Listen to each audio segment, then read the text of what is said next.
Isma tuh dari mana ya? Dari kata Yehuda, anak keempat daripada Yakub. Yakub kan punya anak 12. Ruben, Simeon, Lewi, Yehuda. Nah, Yehuda ini yang menjadi cikal bakal namanya Yudaisme.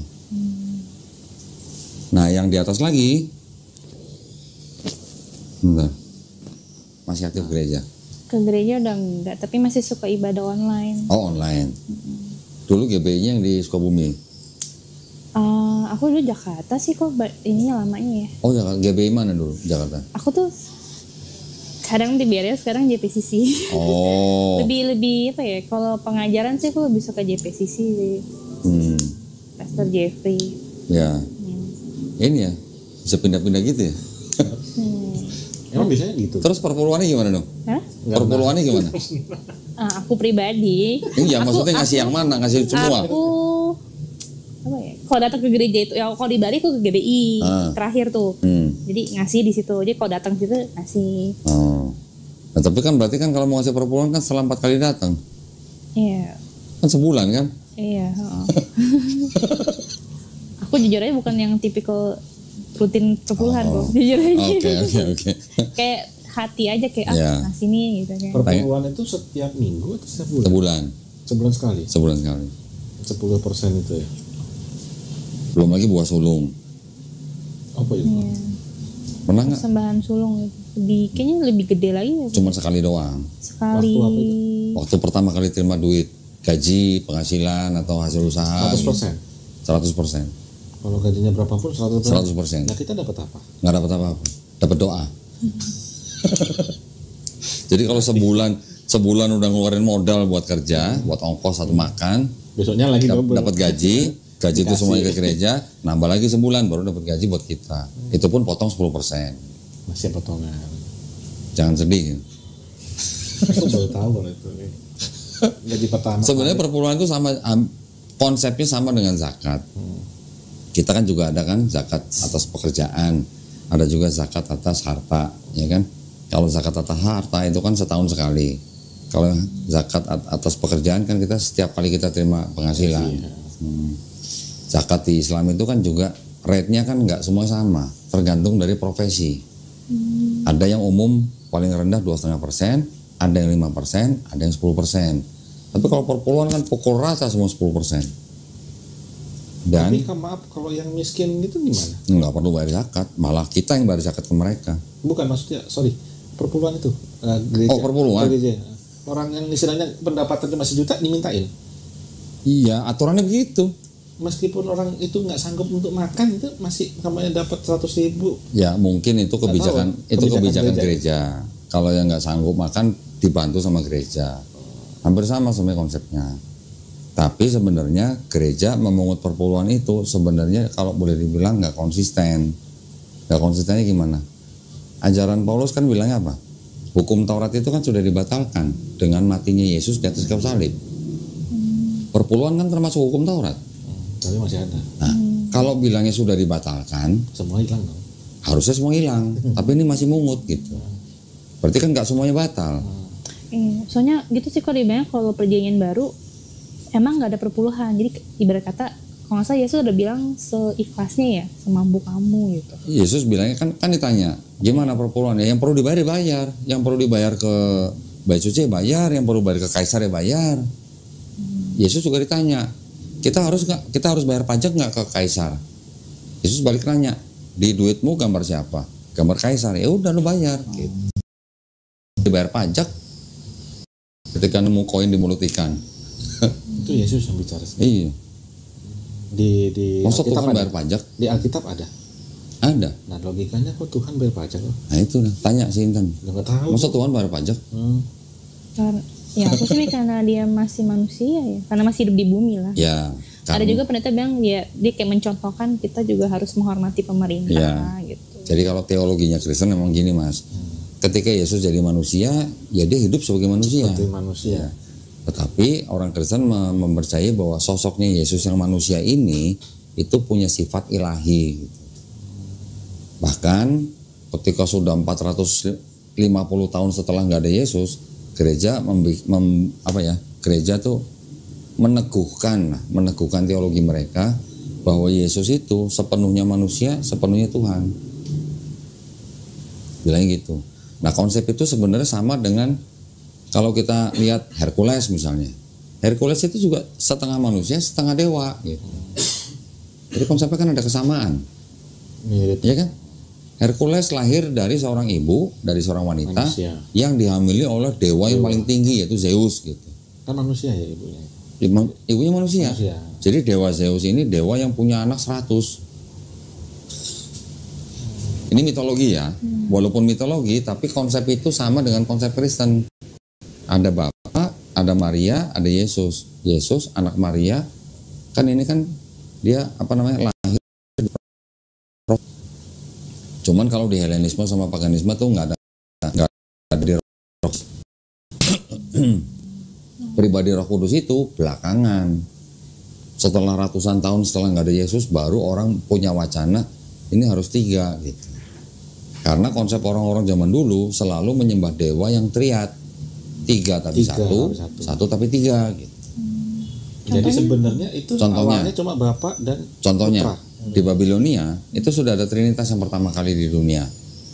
Pribadinya siapa? Namrus, Tamrus, Semiramis. Semiramis ini istri sekaligus ibunya Namrus. Setelah Namrus mati disalib, baru ini tiba-tiba hamil sendiri punya anak Tamrus. Ini dijadikan sesembahan 3 pribadi gitu. 3 dewa tapi 1 Tuhan atau 1 dewa. Di Mesir ada Osiris, Isis, Ra. Sama juga. Ketiganya ini dianggap 3 pribadi yang berbeda tapi dianggap 1 Tuhan. Di India ada Trimurti, ya kan? Ada Brahma, Wisnu, Siwa. Mereka bilangnya Tuhannya Esa, tapi itu bisa berperan menjadi Wisnu, bisa berperan menjadi Siwa gitu. Yang penghancur yang mana, yang pencipta yang mana, yang paling tinggi yang mana gitu. Jadi kalau kita bisa bilang kalau ateis, orang yang tidak percaya Tuhan, kalau monoteis itu kan orang yang percaya Tuhan 1, mono gitu kan. Kalau politeis dia percaya Tuhannya banyak. Kristen itu termasuk mengikuti orang-orang yang percaya begini. Ada Tuhan yang paling tinggi, supreme, tapi mereka juga percaya ada Tuhan di bawahnya, yang lebih rendah gitulah. Nah, kepercayaan itu yang disebut dengan henoteis. Ada lagi nanti panteis. Kalau panteis ini semua alam semesta itu Tuhan. Semua alam semesta? Iya, bagian dari alam semesta ini semuanya Tuhan. Ini hampir sama dengan yang paganisme sebenarnya.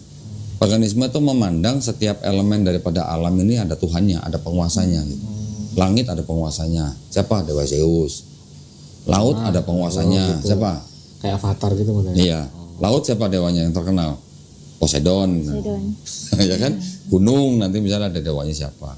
Nanti awan ada dewanya siapa? Jadi orang pagan itu orang yang menyembah, percaya dewa-dewa yang mewakili elemen daripada alam semesta ini gitu.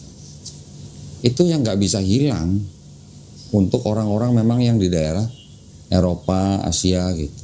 Jadi memang dari agama yang paling kuno sekalipun itu nanti ada yang menurunkan agama disebutnya agama Kanaan gitu. Agama Kanaan ini turun nanti menjadi agama bangsa Israel. Agama bangsa Israel ini turun nanti menjadi Yudaisme, ya kan? Ini kan melalui proses yang ratusan tahun bahkan ribuan tahun. Nanti yang dari agama kuno ini nanti pecah lagi agama yang Hindu, Buddha, gitu ya. Pecah lagi menjadi agama paganisme Romawi gitu. Paganisme Romawi turunnya lagi apa? Paganisme Celtic, paganisme Jermanik, paganisme Yunani gitu. Nah, yang paganisme Yunani ini yang menurunkan salah satunya menjadi cikal bakal penyumbang terbentuknya atau terciptanya agama Kristen. Paganisme Yunani ini kan yang itu tadi Helenisme. Helenisme itu kan yang dewa Zeus dan dewa-dewa yang lain. Itu konsepnya sama dengan konsep Kristen. Nanti yang paganisme Romawi juga masuk. Itu yang menimbulkan Kristen. Jadi tadi awalnya 1 gitu ya kok. Di atasnya tadi sebelum Hindu Buddha apa kok tadi? Agama yang paling kuno lah. Saya lupa istilahnya namanya apa. Ini kalau mau kadang suka mikir awal mula Hindu Buddha tuh apa ya? Kok bisa sampai beda banget kan sama Islam sama Kristen. Sebentar, saya waktu itu udah bikin bagani cuman saya lupa ininya namanya.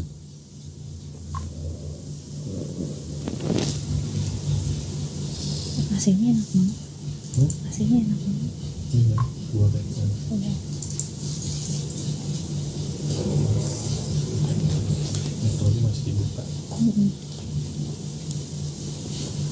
Nah ini agama-agama prasejarah tuh yang paling bisa dilacak itu yang namanya Göbekli Tepe. Situsnya ada tuh. Ini yang disebut dengan situs penyembah agama paling tua di dunia. Kelihatan Agama nggak? pertama berarti ya.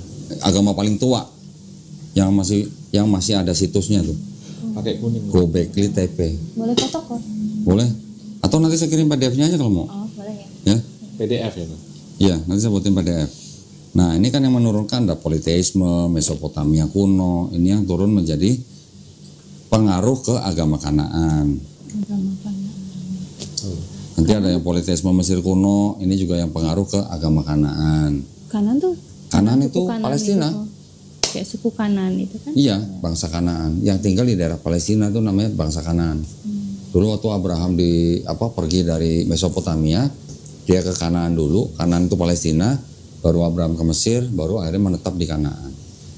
Ini yang dari agama kuno ini turun ke politeisme Mesopotamia, juga turun ke politeisme Mesir, turun menjadi agama Kanaan yang disebut dengan agama Israel, baru turun menjadi melalui proses pembuangan Babel, di Babel juga ada, baru turun itu menjadi yang menara Babel itu kok? bukan menara Babel, ini yang bangsa Babilonia menguasai Israel utara dan selatan. Ketika Raja Nebukadnezar II menghancurkan bait suci yang dibangun oleh Raja Salomo. Ini melalui pembuangan. Jadi orang Israel dulu pernah dibuang ke Babel. Babel itu ada di Babilonia. Baru setelah mereka dikembalikan timbul yang namanya Yudaisme. Kata Yudaisme itu dari mana ya Pak? Dari kata Yehuda, anak keempat daripada Yakub. Yakub kan punya anak 12. Ruben, Simeon, Lewi, Yehuda. Nah, Yehuda ini yang menjadi cikal bakal namanya Yudaisme. Nah, yang di atas lagi, bentar.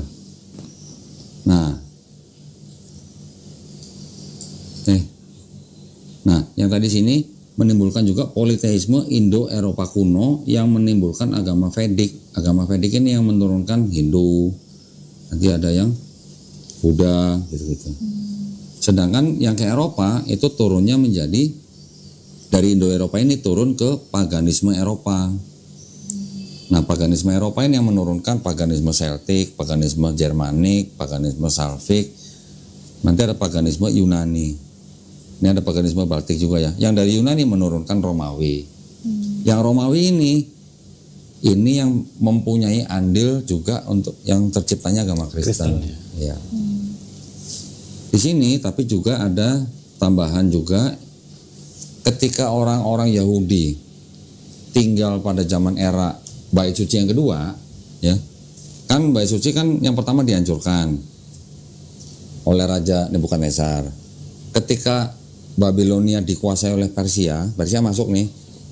Babilonia dikalahkan, orang Israel yang lagi dibuang itu dikembalikan ke Israel. Mereka boleh bangun bait suci lagi. Makanya disebut bait suci yang kedua. Bait suci yang kedua itu kira-kira dari abad ke-6 sebelum Masehi sampai abad pertama Masehi ketika dihancurkan oleh Romawi tahun 70 Masehi.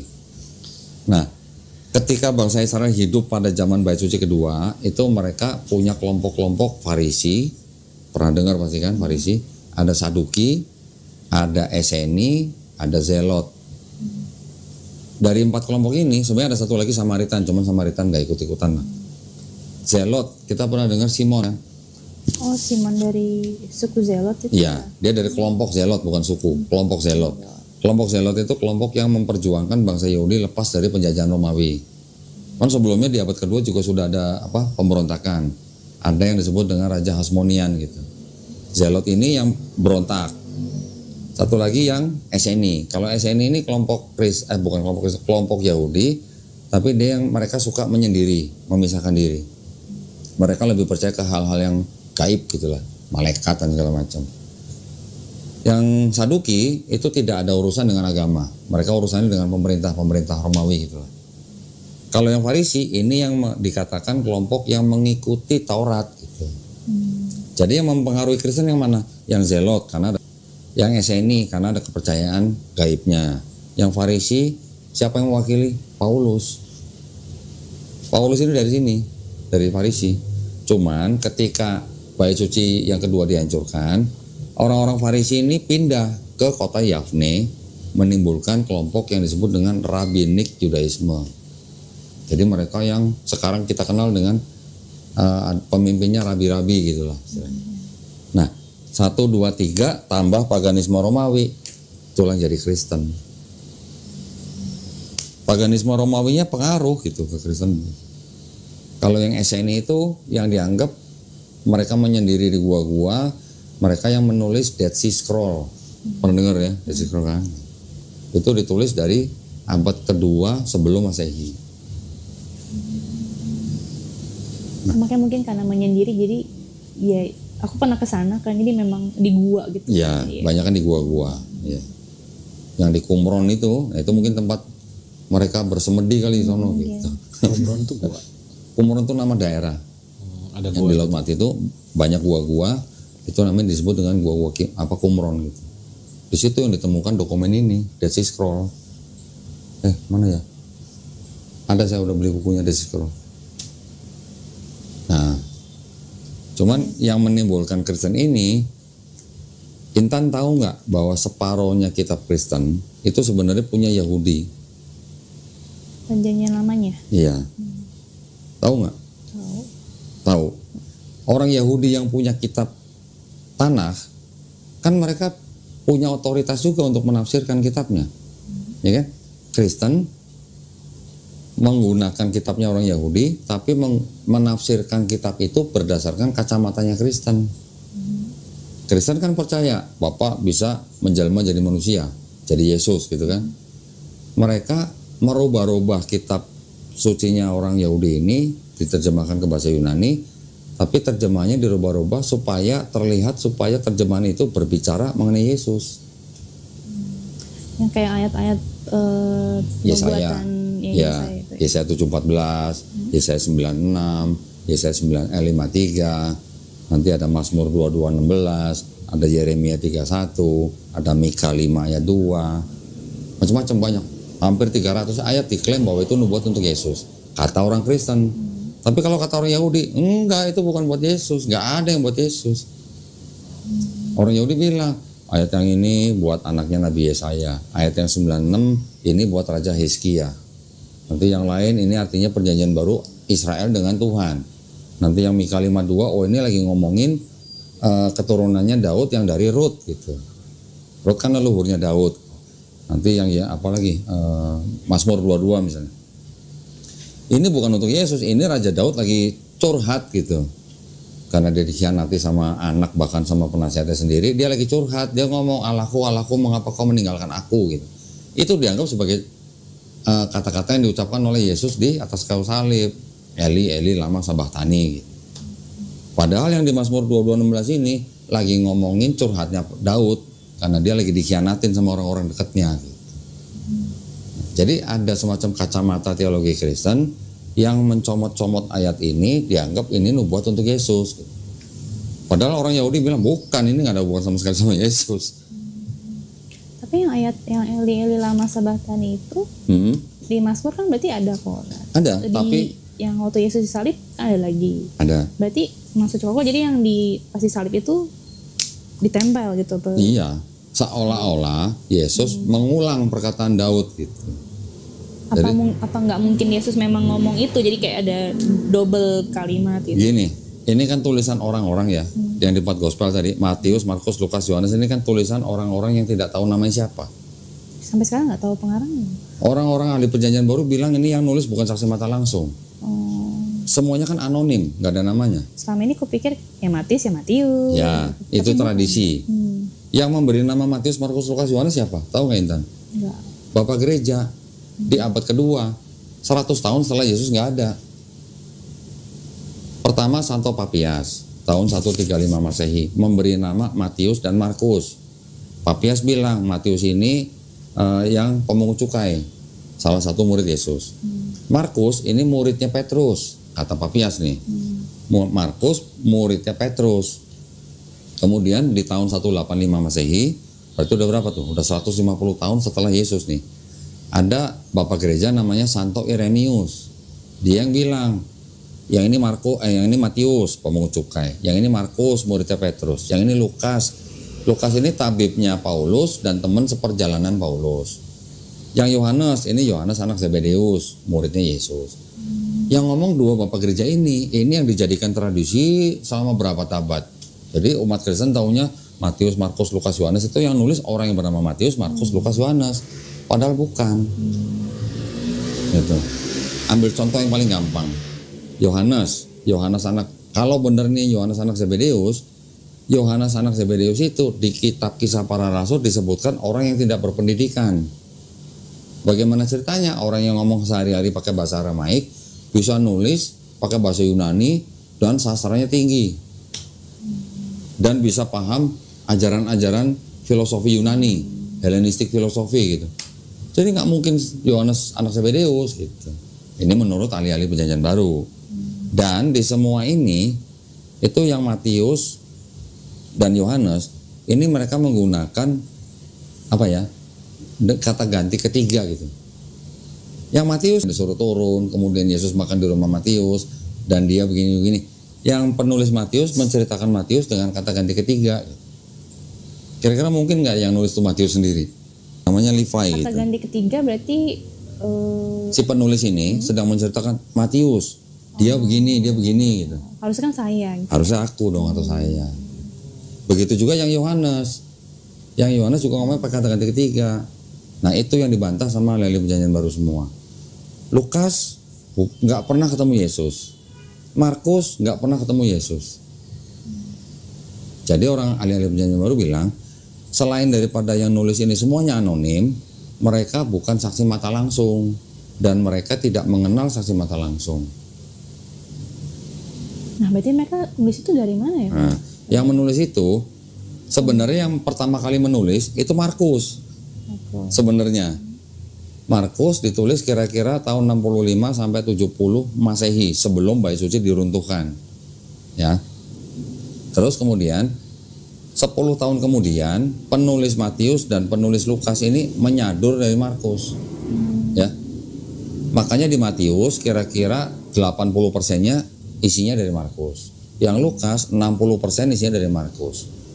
Tapi selain dari Markus, mereka juga punya sumber sendiri-sendiri, kodenya M, ini kodenya L, sumbernya Matius dan sumbernya Lukas.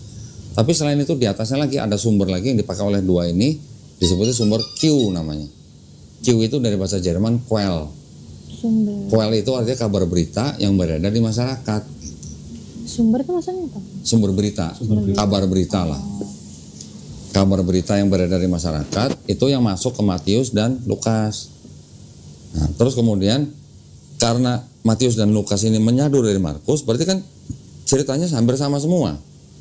Cuman Matius menggunakan gaya bahasa dia sendiri, Lukas juga menggunakan gaya bahasa dia sendiri. Ya. Jadi apa yang di Markus ada di Matius dan ada di Lukas, tetapi gaya bahasanya dirubah-rubah sendiri gitulah. Ya. Hanya perubahan beberapa kata aja gitu. Jadi tiga ini disebut sebagai gospel sinoptik karena ceritanya semua sama. Yang Yohanes ditulis kira-kira tahun 95 Masehi, dipercaya nih sama ahli Perjanjian Baru bahwa Yohanes ini ditulis menggunakan atau mengadopsi Helenisme filosofi. Terus yang kedua, Yohanes juga ditengarai ditulis untuk melawan orang-orang Kristen golongan Basilidean.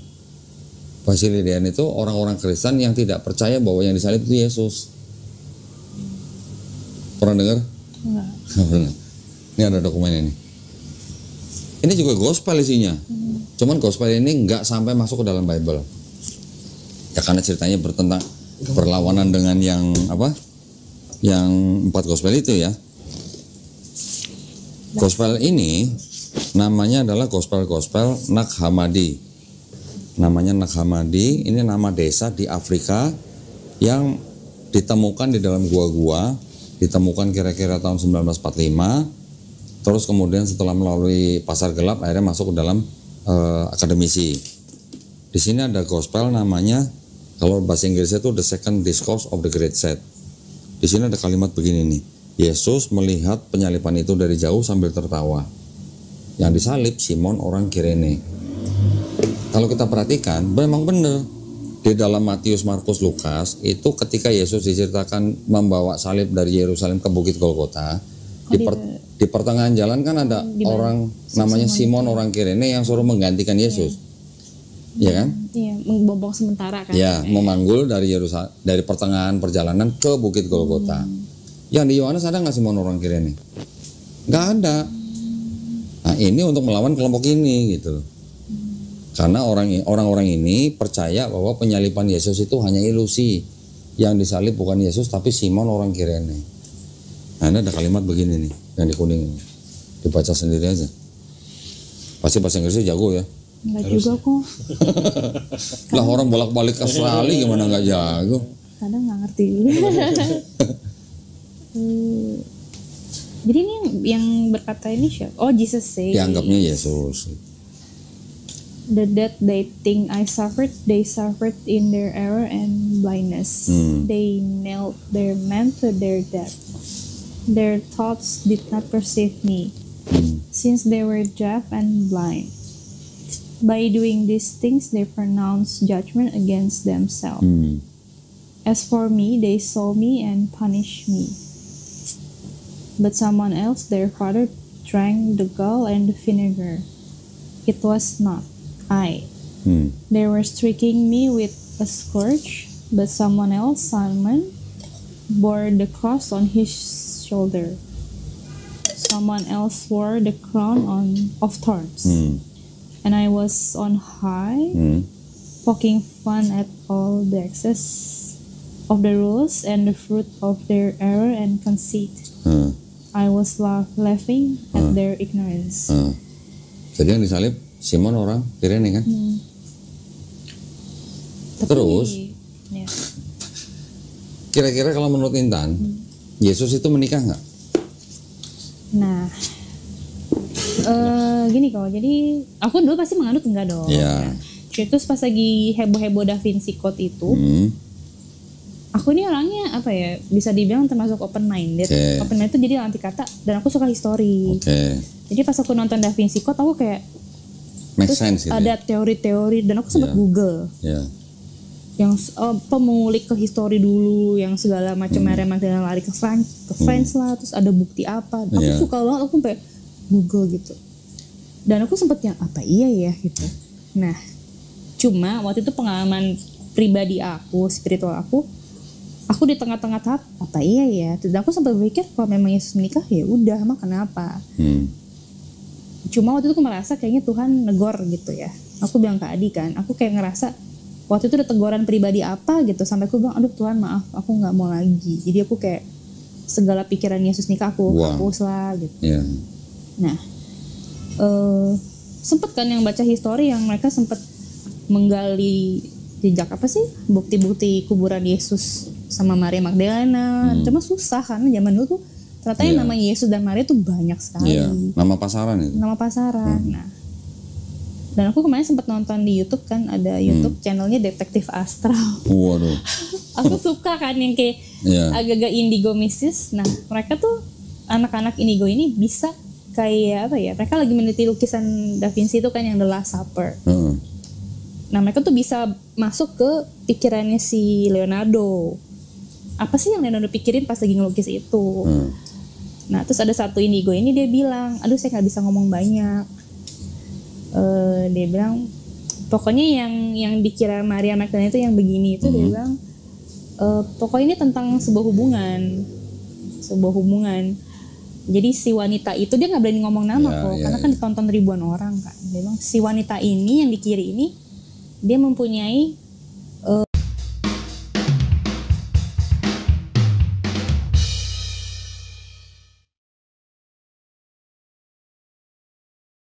perasaan yang dalam ke pria yang di tengah. Sebelah kanan Yesus dong. Yang si Yesus itu. Tapi dia nggak berani ngomong nama. Iya, sebelah kanan Yesus dong. Dia bilang, pokoknya dia memiliki perasaan kagum yang mendalam. Dan ternyata lukisan The Last Supper itu dilukis Leonardo itu dengan perasaan berkecamuk katanya. Jadi katanya ada semacam tekanan. Jadi si Leonardo itu dia lukis tuh karena ada suruhan katanya.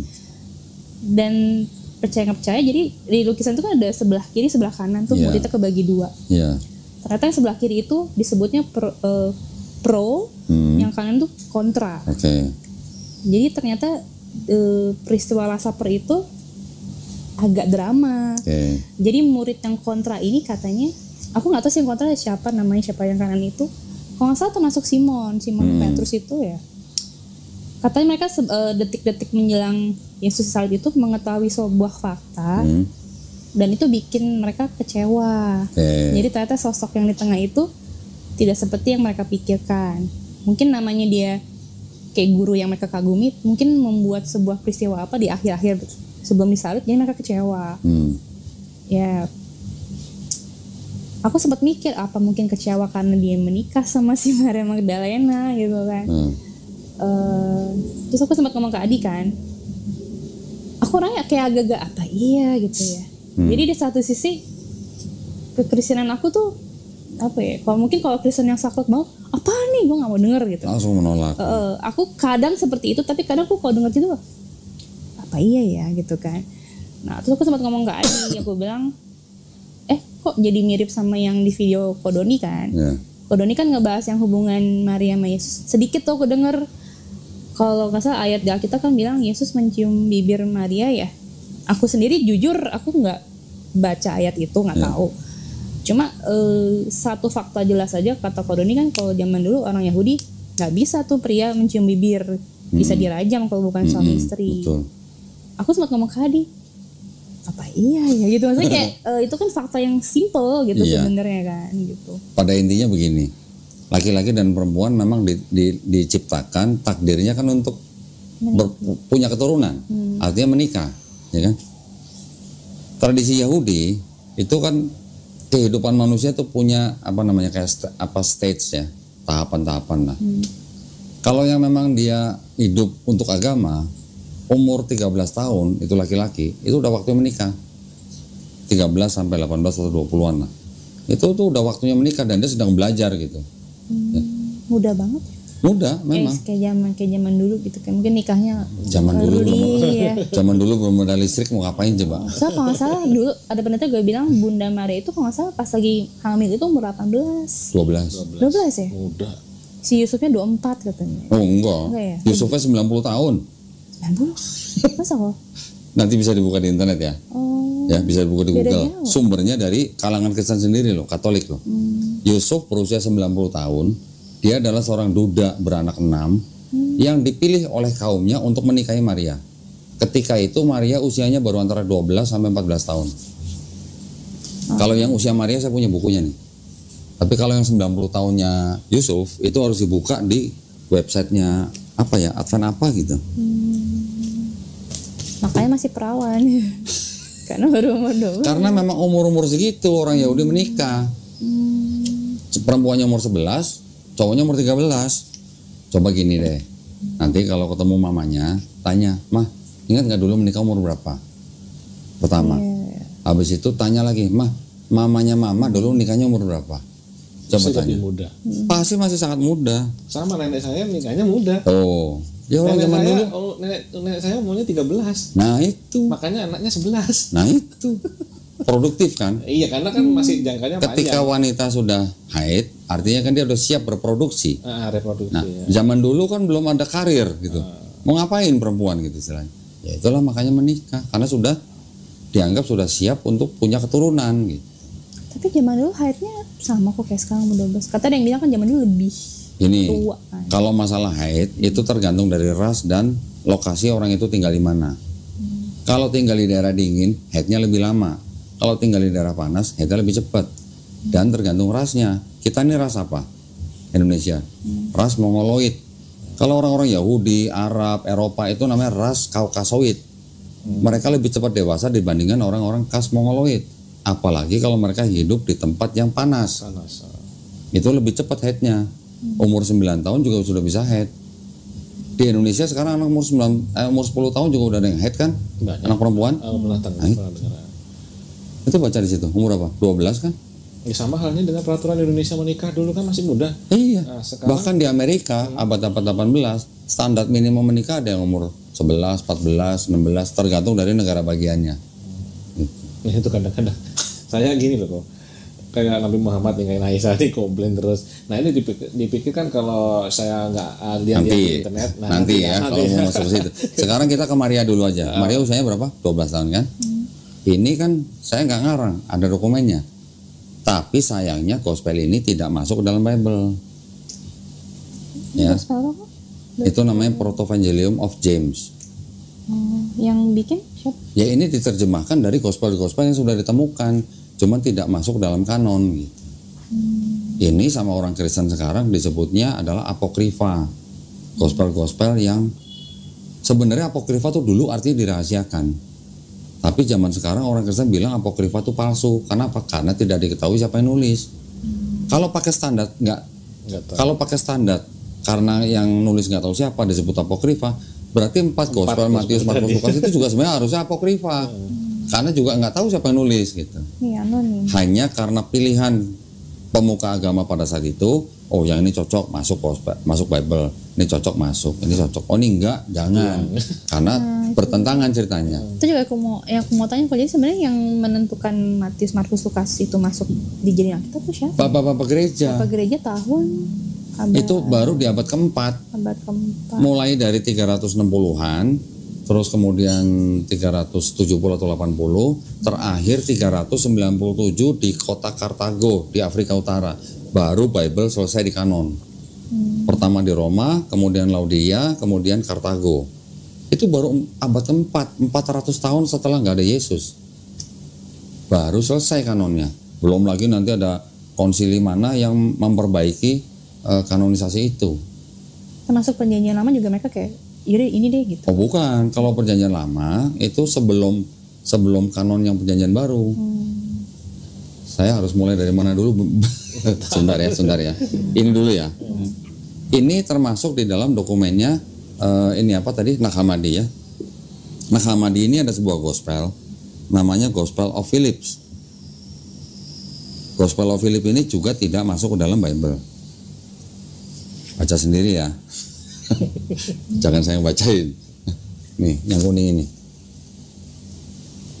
Oh, ini ya, Mary Magdalene ya? Coba dibaca. Wisdom and Mary of Magdala. Wisdom, who is called barren, is the mother of the angels. The companion of the Savior is Mary of Magdala. The Savior loved her more than all the disciples, and he kissed her often on her mouth. Oh, ini yang kode di video itu. Tapi kalau di Alkitab nggak ada. Tapi kalau kita kembalikan ke standar nih, standarnya orang Yahudi, kalau orang namanya rabi, hampir dipastikan dia pasti udah menikah. Itu standarnya orang Yahudi. Ya, mungkin ada satu dari sekian ribu rabi yang tidak menikah, mungkin ada.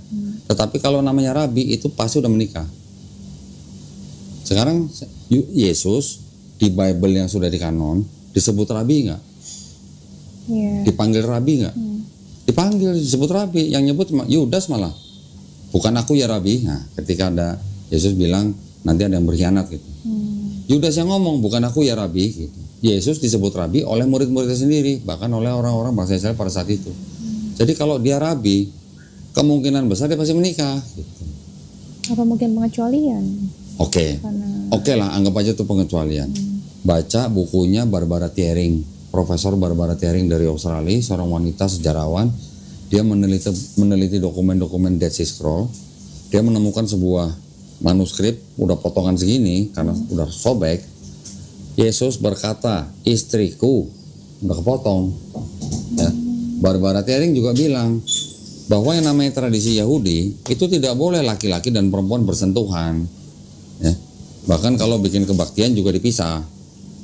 Jadi Barbara Thiering bilang bahwa kemungkinan besar ketika Yesus kakinya diurapi oleh seorang wanita, bahkan diusap pakai rambutnya wanita itu dengan minyak yang sangat mahal, itu sebenarnya adalah prosesi pernikahan menurut Barbara Thiering. Ya, jadi standar kita adalah you kalau bilang rabi, kemungkinan besar dia pasti menikah. Dan juga ada penelitian dari sejarawan. Dan juga ada dokumen-dokumen manuskrip yang masih ada begini. Nah, yang ini kan tidak masuk dalam Bible. Ini hanya kemungkinan. Saya nggak menuduh, tapi saya hanya menggunakan standar gitu. Standar Yahudi begini. Ini ada dokumen yang belum masuk Bible gitu. Menunjukkan atau mengindikasikan bahwa Yesus menikah. Sekarang kalau laki-laki dan perempuan, fitrahnya kan memang untuk punya keturunan. Ya kan? Sekarang gimana caranya? Maksudnya mengungkapkannya gimana? Kalau orang harus tidak menikah, apa nggak menyalahi fitrah gitu? Itu maksud saya. Tapi ini bukan tuduhan, ini hanya pertanyaan aja. Untuk menjawab tadi kalau Intan bilang apa iya ya gitu. Kebetulan saya punya dokumennya gitu yang bisa ditunjukkan. Ya, terus nanti kalau bicara umur nih, usia nih. Tadi Maria berapa? 12 tahun ya? 12. Jangan kaget ya. Ini ada dokumennya orang Yahudi. Di kitabnya Perjanjian Lama kan ada yang namanya Pentateuch. Ya, Intan pasti pernah dengar Pentateuch. Pentakosta? Bukan, Pentateuch itu nama lain daripada 5 kitab Musa. Orang Yahudi sebutnya Torah. Orang Kristen sebutnya Pentateuch. Kejadian, Keluaran, Imamat, Bilangan, Ulangan. Ya kan? Sudah sering baca kan? Pernah ingat gak Ishak istrinya siapa namanya? Ribka. Berapa tahun? Gak disebutin. Tapi di sini ada komentari atau tafsir daripada rabi-rabi Yahudi. Ya, kita lihat di umur berapa nih. Jadi kalau kita bicara nikah itu bukan berarti konotasinya udah tidur bareng, bukan gitu. Orang bangsa Semit itu ada yang namanya tradisi kayak orang di booking gitu. Dari kecil ini gue booking ya buat bakal bini gue nih gitu. Tapi dia udah diambil, tapi bukan untuk ditiduri. Jodohin kayak gitu. Dijodohin gitu. Sebentar.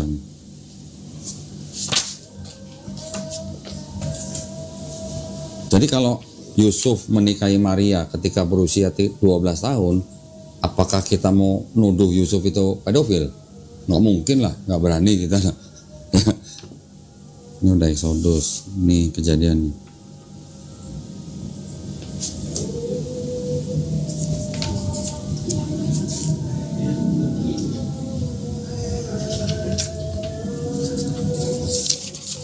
Saya bukannya harus hati-hati nih soalnya kertasnya tipis banget nih. Itu huruf apa? Ini bahasa Ibrani. Ibrani? Ibrani. Nah, Jelas mirip Sanskerta. ada hubungannya. Ya? Ya, ini diambil dari Kejadian 24 ayat 52 sampai 62. Di sini kan ada cerita ketika Ishak meminang Ribka untuk jadi istrinya. Ini ada tafsirnya Rabi Yahudi. Boleh dibaca sendiri nih. Ini kitab namanya? Ini namanya kitab The Chumash. Chumash ini isinya cuma 5 kitab Musa tadi, cuma Kejadian sampai Ulangan, tapi ada tafsirnya gitu. Yang mana kok? Yang Ini yang ditandain kuning, merah. And her nurse, according to the most common rabbinic chronology, the nurse was sent along because Rebecca was but 3 years old at the time, so that she would have needed someone to care for her. Apa nih? Ibn Ezra, however, comments that she was older, but it was customary for the nurse of a girl infancy to remain with her as her servant throughout her life. Berapa tahun Ribkanya? 3. 3 tahun. Rebecca tuh Ribka. Oh, Iya, Rebecca itu Ribka. 3 tahun. 3 tahun udah dibuk gitu ya, Bang? Sudah diambil sama Ishak untuk menjadi istrinya. Ishak umur berapa? Ishak di sini ceritanya udah kira-kira 40 tahun. Dan dia sangat senang membawa Ribka kepada ibunya Sarah gitu.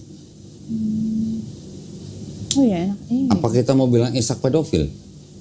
Enggak gitu. Kita nggak tahu standar moral zaman itu dan kita tidak tahu tradisi mereka. Jangan buru-buru kita membawa standar moral zaman sekarang ke zaman itu gitu maksudnya. Iya. Tadi Maria 12 tahun, Ribka 3 tahun. Pernah dengar Betseba? Betsebanya itu yang sama Daud ya? Daud. Betseba kan istri orang, Binor gitu. Kan dijinai sama Daud kan? Serius kok? Serius, tanya nih orang. Pasti tahu. Tahu kan? Tahu. Ketika Daud sedang di istananya, dia melihat seorang wanita sedang mandi. Dia nyuruh orangnya, siapa itu? Dibawa. Dia apa? Dikauli. Ternyata istri panglimanya sendiri. Panglima perang, lagi perang gitu. Namanya siapa? Uria siapa? Iya, Uria. Uria ya. Iya. Pas ketika panglimanya pulang, diatur sama Daud supaya cepetan balik ke medan perang dan di paling depan gitu. Biar apa? Dia bisa itu. Biar cepat mati. Oh, teman mati. Berarti kan Daud punya rencana pembunuhan terhadap panglimanya sendiri karena taruh di depan supaya cepat mati.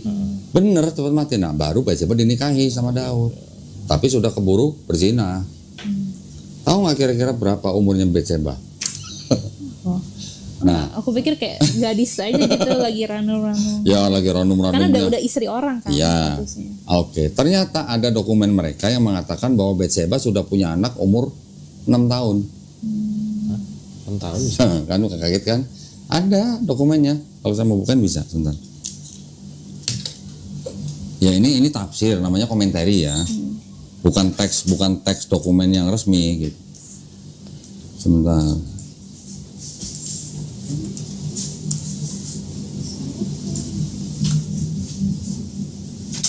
Ada di namanya Sanhedrin 69b.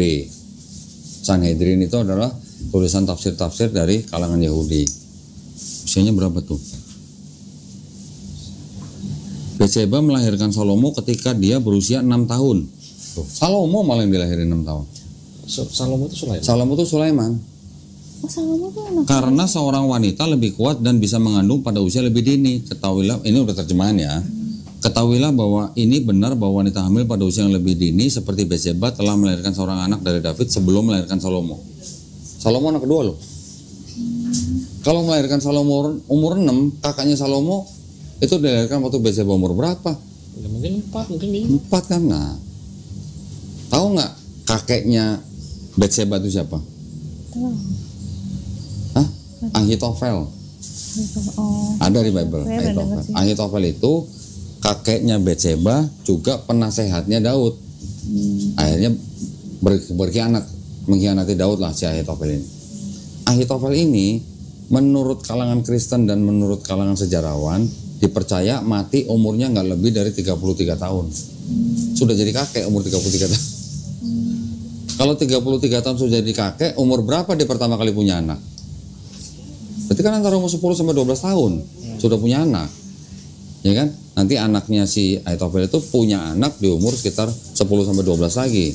Berarti Ahitofelnya umurnya sekitar 20 sampai 22. Umur 33 Ahitofel udah punya cucu. Batseba gitu. Nah, ketika Ahitofel ini mati, si Batseba umur berapa gitu. Itu bisa dihitung mundur umurnya. Ketika kita hitung mundur, selain daripada bukti ini, saya udah ada perhitungannya. Batseba itu ketika digauli oleh Daud yang ketika waktu itu masih menjadi istri orang, umurnya Batseba itu tidak lebih dari 7 sampai 9 tahun. Nanti kalau mau perhitungannya saya bisa kasih. Agak ngejelimet memang hitungnya, mundurnya. Itu kalau kayak umur-umur gitu faktanya dari mana ya kamu punya? Tradisi Yahudi sendiri. Tradisi Rabi mereka mengatakan begitu. Bahkan ada yang bilang usia 3 tahun 1 hari itu udah boleh digaulin. Ya walaupun ada beberapa rabi yang membantah, tapi tradisi Yahudi yang ada ya tulisannya begitu gitu. Makanya tadi saya bilang wanita usia 11 tahun, itu udah waktunya menikah. Laki-laki 13 itu udah waktunya menikah. Kalau yang Yusuf itu umur 60 itu 90. 90. Saya cariin sebentar ya. Tenang, ada datanya.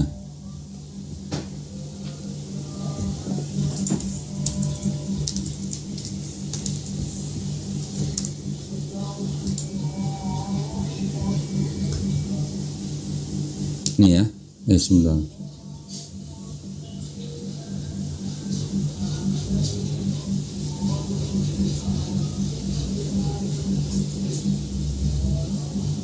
Kalau nggak salah di buku yang tadi yang Prototype Evangelium of James itu juga ada kok.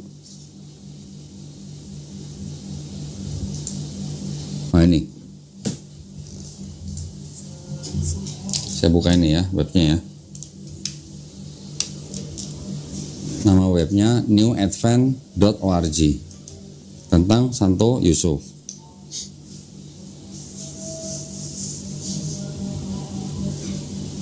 Sebentar.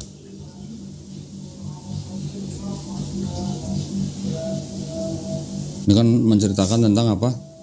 Santo Yusuf, kehidupannya, sumbernya apa? Ada beberapa buku yang tadi dipegang juga nih kan, Protevangelium of James. Itu juga ada tuh, Gospel of James. Itu maksudnya itu. Nanti ada lagi silsilahnya, tempat tinggalnya, pernikahannya.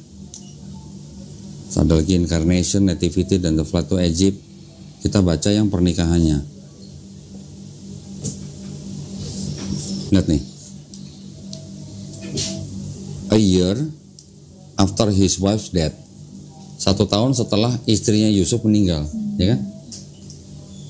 As the priest announced through Judea that they wish to find in the tribe of Judea a respectable man to espouse Mary.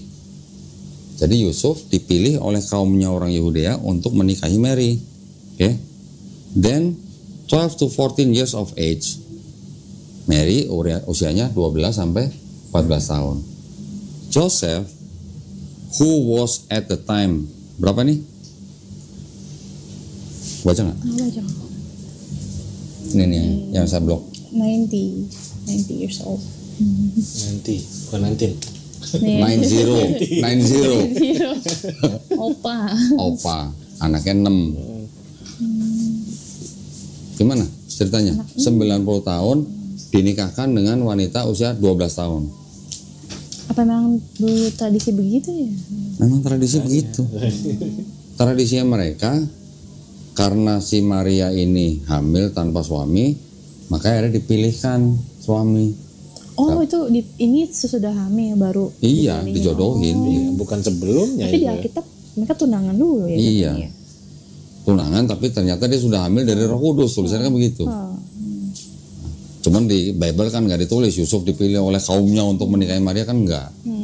Kalau di Bible kan ceritanya Yusuf ketika tahu bahwa Maria sudah mengandung, dia mendapat mimpi bertemu dengan malaikat Gabriel untuk menikahi Maria. Baru akhirnya Yusuf menikahi Maria. Emang rencana mau nikah sih katanya, udah tunangan, tapi dia sempat kayak di hatinya dia mau mundur. Iya, tapi Cuma dari dokumen sekunderinya ngomongnya begini. Ya itu nih, Protevangelium of James. Ini juga mungkin diceritain gitu. Sebentar ya. Ini kan macam-macam ceritanya, ada Maria di bait suci, Maria dibawa ke bait suci. Ini ada menceritakan Yoakim, orang tuanya Maria. Nah, itu. Aku kemarin sempat pengen lebih mendalami ini Maria sebenarnya, kayak aku coba Google kok nggak dapet gitu. Ternyata ya ada ini sumber lain. Iya, tapi sumber ini kan tidak diakui oleh gereja, tidak dimasukkan dalam Bible. Nggak dimasukin karena apa ya? Ya itu karena pemilihan dari itu untuk apa ya? Pemilihan itu atas dasar teologi. Apa kira-kira teologi yang mendasari mereka memilih gospel-gospel tertentu gitu? Karena di belakang bapak-bapak gereja yang memilih gospel itu, di belakang mereka sudah ada yang namanya Helenisme, paganisme. Kan mereka masih hidup pada zaman, kan gini, Yunani menguasai semua daerah di wilayah situ termasuk Palestina ketika abad keempat sampai abad pertama sebelum Masehi. Dari tahun 322 ketika Alexander Agung menguasai Persia, mengalahkan Raja Darius Agung dari Persia, daerah situ kan semua dikuasai oleh Alexander Agung. Alexander Agung membawa budaya Helenisme ke daerah situ. Baru tahun 63 sebelum Masehi Yunani digantikan oleh Romawi. Sampai tahun 600-an gitulah ya. Romawi membawa paham paganisme, mereka menyembah Mitra selama ratusan tahun. Mitra, dewa Mitra. Dewa Mitra itu asalnya dari Persia, dewa pinjaman gitu. Itu dewa apa ya? Mitra, dewa ya. Ada yang bilang dewa matahari, ada yang pakai iya, ada yang nanti patungnya dewa Mitra tuh sedang menggendong domba, ada yang dipanggul di sini, yang digendong sini. Makanya Yesus ada patung sedang membawa domba. Diambil dari dewa Mitra. Yesus Mitra. gendong domba. Hah? Yesus gendong domba. Iya, ada patungnya. Coba aja Google aja, Yesus menggendong domba, banyak keluar. Habis itu cari Mitra and the Lamb gitu, buka aja. Nah sekarang Intan jangan kaget kalau saya kasih buku ini, Intan. Iya. Ada? Ada banyak. Banyak. Coba sekarang Mitra and the Lamb keluar lagi. Sama gitu ya. Sama. Sosoknya adalah sosok And yang the Lamb. diadopsi. And Lamb ya kok. Ya kalau nggak Mitra and the Lamb atau apa?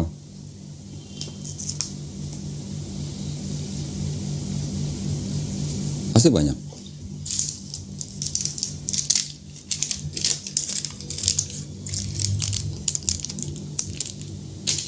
Ini kah kok? Yang begini. Yes, itu Dewa Mitra. Tapi ada lagi nanti patung yang Mitra sedang memanggul domba.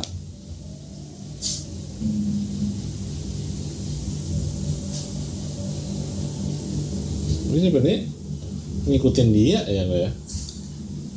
Saya gimana ya ngomongnya ya? Coba tolong Intan yang bahasain coba. Oh iya. Nih, pertama kali keluar tuh. Lagi gendong Ini, Mitra. iya. Nah, Ya, itu. ini yang gambar sampai mirip. Ini Yesus kan? Ya, enggak, Mitra tulisannya. Iya, ini kan gambar Yesus. Apa bedanya sama gambar ini? Oh, iya. Atas sama bawah nih. Yesus manggul domba, ini Dewa Mitra manggul domba. Apa bedanya? Sama-sama gendong. Mitra juga diceritakan juga apa? Pernah dengar Yohanes 14:6? Yesus berkata, akulah jalan dan hidup dan kebenaran. Yesus disebut sebagai terang dunia. Yesus disebut sebagai gembala yang baik. Bener kan? Nah, itu juga satu ayat yang gue kayak mau nanya ke Dondi sih. Udah pernah nonton video saya nunjukin buku ini belum? Oh, ini malah ada Mitra Last Supper juga ya? Iya, ceritanya mirip sekali dengan Yesus. Nanti jangan kaget lagi ceritanya Krishna yang di India. Itu juga lebih mirip lagi sama Yesus. Emel ya? Ini kalau udah pakai hijab kayak lu nih Mel, mukanya Mel. Sejenis. Cuman beda kacamata doang nih kayaknya nih. Sipit-sipitnya sama nih. Mana sipit kok, kakak sipit ini kok. Hah? Sipit lah. Sipit lah sama ini. Putih-putihnya kan sama. Nih. Tapi nggak kelihatan Chinese mau tahu. Chinese lah, kelihatan banget Chinese. Nah ini lah orang saya apa? Ong Oh. Ong apa oong? Oh, Ini ada buku nih, The Greatest Celestial Deception, yang nulis Sam Oputa, bukan orang Islam yang nulis loh. Dia juga mungkin sejarawan. Ini bacanya yang kuning. Mitra, like Jesus, was venerated as the way, the truth, the life, the light, the word, the Son of God, and as the good shepherd. Ini sih. Yang mana gelar yang mana yang tidak ditujukan kepada Yesus? Sama bahkan the word. Ini sih kalau ada yang pahatan Mitra mirip banget sama Yesus. Apa? Gak tahu ya ini Mitra apa bukan yang di tengah. Ini sih menurut aku paling mirip sini. Paling mirip. Kayaknya Gak tahu ya. bisa dibaca itu. Mesti baca dulu ya. Mitra. Ya pokoknya gini, Intan gini. Sebelum ada cerita tentang Yesus yang begini menurut Kristen, ada yang begini nih. Oh, Mitra was born on December 25. Nah lo, berapa? Bon? December 25. Oh iya. Natal itu ya. The mediator between heaven and earth. nah, apa bedanya sama Yesus? Dan ini jauh sebelum Yesus ya, Pak? Oh iyalah, ini disembah oleh dewa apa orang-orang Romawi selama 400 tahun. Was born of a virgin Anahita, and his symbol is the lamb. Islam juga mengakui bahwa Isa Al-Masih dilahirkan dari seorang perawan suci yaitu Maryam. Maria itu sama. Isa sama Yesus juga sama. Tetapi Islam tahunya Isa Al-Masih itu diciptakan secara khusus. Tidak seperti manusia yang lain yang punya bapa, dia diciptakan hanya punya ibu. Itu hanyalah untuk menunjukkan kuasa daripada Sang Pencipta yang melawan orang-orang dengan kepercayaan seperti itu gitu. Sebelum Yesus orang udah percaya nih dewa-dewa yang begini seperti Mitra. Allah SWT menciptakan Isa Al-Masih menandingi bahkan melebihi mereka. Ini Allah SWT menciptakan Isa Al-Masih hanya dengan kun fayakun. Tidak ada sulitnya Allah SWT menciptakan Adam dari tanah liat kan. Juga tidak ada sulitnya bagi Allah SWT menciptakan Isa Al-Masih hanya dengan berfirman gitu. Tapi sama orang Kristen dipercayainya disebut firmannya itu ya Yesus atau Isa Al-Masih itu yang sebagai firman. Padahal yang berfirman kan Allah SWT. Dia berfirman hanya untuk menciptakan Nabi Isa alaihissalam. Mudah gitu buat sang pencipta. Bedanya kan kalau kita menciptakan sesuatu harus kita mencari bahan. Kalau Allah SWT menciptakan sesuatu kan nggak perlu bahan, hanya dengan firman. Seperti kalau misalnya Intan baca di Kejadian, jadilah terang. Pakai apa bahannya? Itu kekuasaan daripada sang pencipta. Tapi karena orang-orang sebelum Yesus itu sudah mempunyai percayaan seperti itu, ya itulah yang ditandingi dan dilebihi.